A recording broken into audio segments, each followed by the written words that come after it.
it also proactively paid the pending amount rather than getting it paid by the आम आदमी party. मतलब आम आदमी पार्टी एक राजनीतिक दल है, सरकार में कोई ना कोई राजनीतिक दल आता है, लेकिन राजनीतिक दल का खर्चा अपना अलग है। वो तो जो करप्शन इनके हैं, जितने करप्शन करके जितने आरोप लगे हैं, वो तो चल ही रहा है।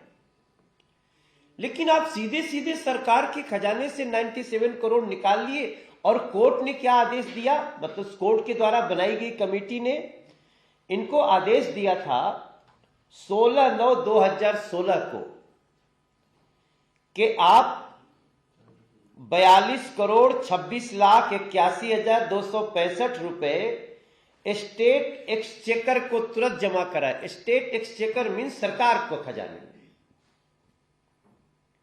लेकिन उन्होंने जमा करना तो दूर,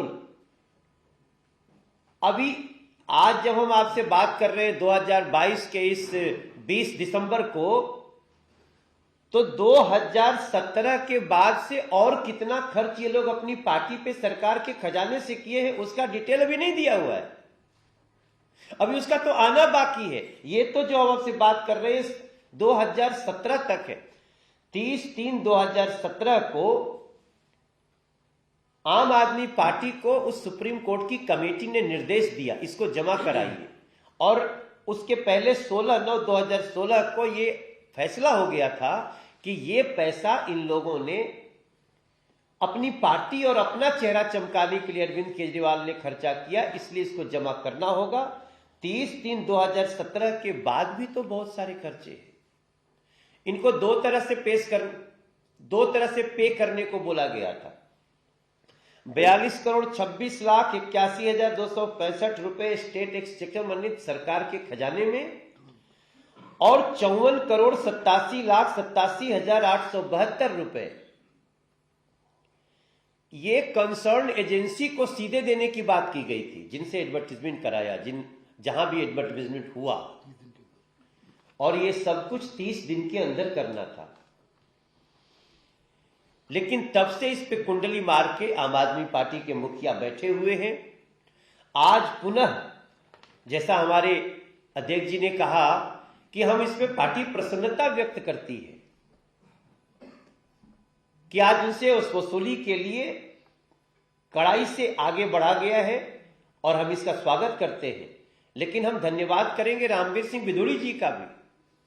रामवीर सिंह बिधूड़ी जी नेता प्रतिपक्ष बनने के बाद इन्होंने the instant file dealing with the complaint of Shri Ramveer Singh Bidhuri, Honorable Leader of Opposition, Delhi Legislative Assembly, has also highlighted the issue of wasteful expenditure on advertisements by government of NCT of Delhi.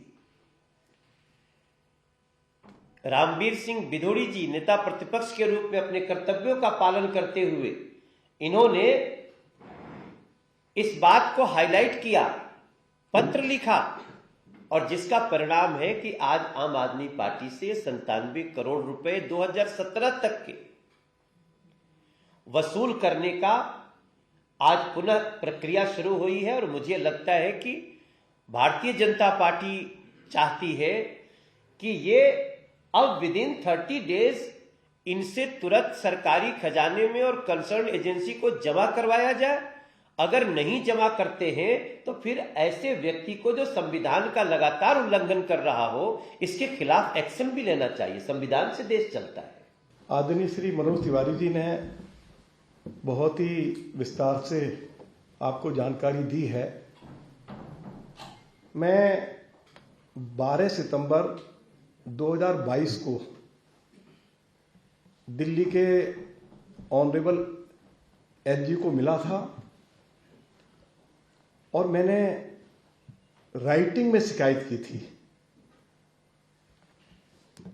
मैंने उनको जानकारी दी कि 2015 में honourable supreme court के notice में लाया गया कि अरविंद केजरीवाल की सरकार दिल्ली से जो बाहर के अन्य राज्य हैं सैकड़ों करोड़ रुपया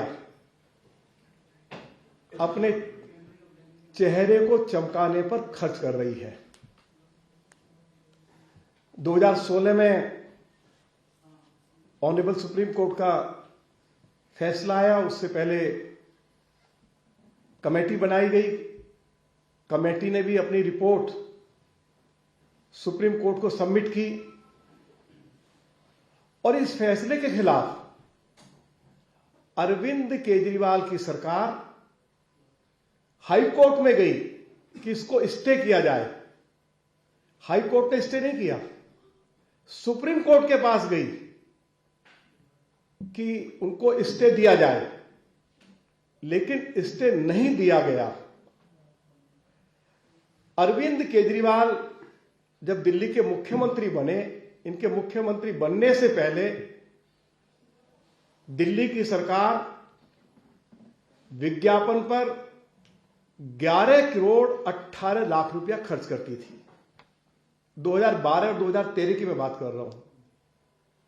और इस साल तो अरविंद केजरीवाल की सरकार 675 करोड़ रुपया खर्च कर रही है।